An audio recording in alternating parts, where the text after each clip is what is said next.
मीरपुर नाम के शहर में तेजस अपनी पत्नी नीरू के साथ रहता था। पति पत्नी दोनों ही नौकरी करते थे। एक दिन तेजस गांव अपनी माँ के पास फोन करता है। हेलो, प्रणाम माँ। जीते रहो माँ, तुम दादी बनने वाली हो। हैं? अरे वाह, ठीक है बेटा, मैं कल ही आती हूँ।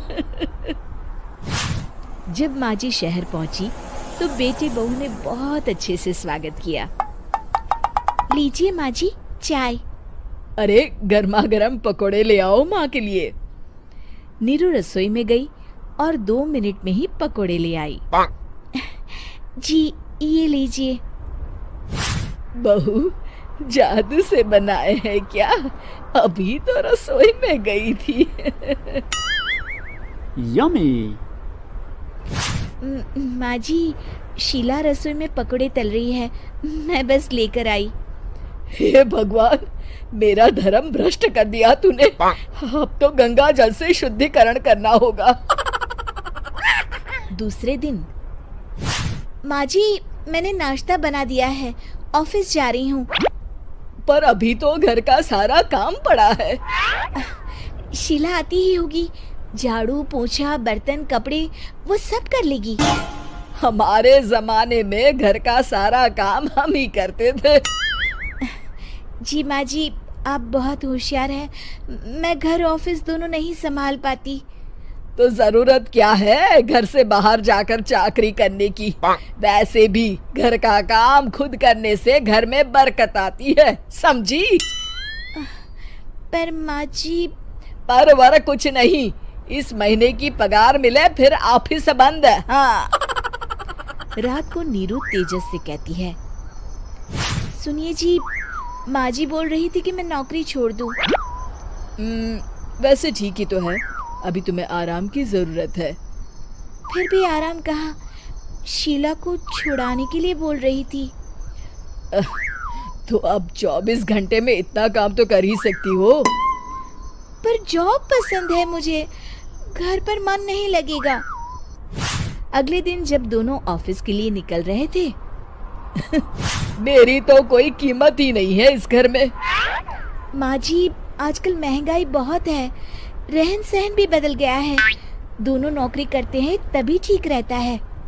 अच्छा, तू कहना क्या चाहती है?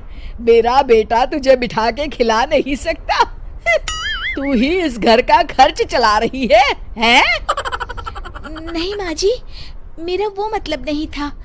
मतलब खूब समझती हूँ, ये बाल धूप में सफेद नहीं किए मैंने। हाँ। अब तो ये रोज का काम हो गया था। तेजस भी रोज की झिकझिक से परेशान हो गया था। एक दिन उसने कहा, नीरू, वैसे भी तुम्हें मैटरनिटी लीव मिलने वाली है, तो अभी से ही छुट्टी ले लो। पर क्या, मेरी सैलरी अच्छी खासी है। आखिर नीरू ने रिजाइन कर दिया। जब बच्चा हुआ तो घर में सब बहुत खुश हुए। कुछ दिनों बाद तेजस फाइल देख रहा था। क्या हुआ तेजस, कुछ परेशान लग रहे हो?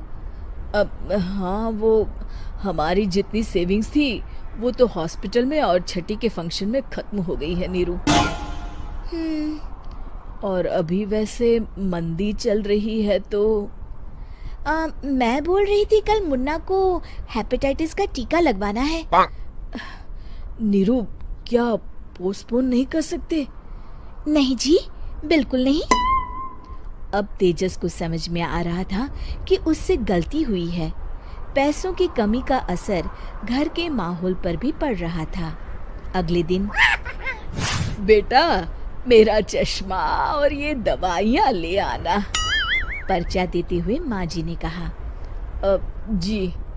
तेजस, मुन्ना के लिए दूध का डिब्बा और डायपर भी ले आना, और ये किराने के सामान की लिस्ट है, इसे भी लाना है।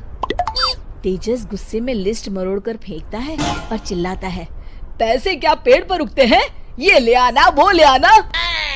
अरे पर ये जरूरत का सामान ही है। वो गुस्से में बिना कुछ कहे ऑफिस चला गया। अरे लंच तो ले जाइए। नीरू दौड़कर डिब्बा पकड़ाती है। एक दिन खाना खाने के बाद, नीरू, अब तो मुन्ना कुछ बड़ा हो गया, तो अब तुम वापस ज्वाइन कर लो ना जॉब। पर इस रिसेशन में जॉब मिलना बहुत मुश्किल है। ट्राई तो करो। फिर मुन्ना, माँ जी है ना, और एक फुल टाइम मेड भी लगा लेंगे। पर माँ जी, उन्हें तो पसंद नहीं।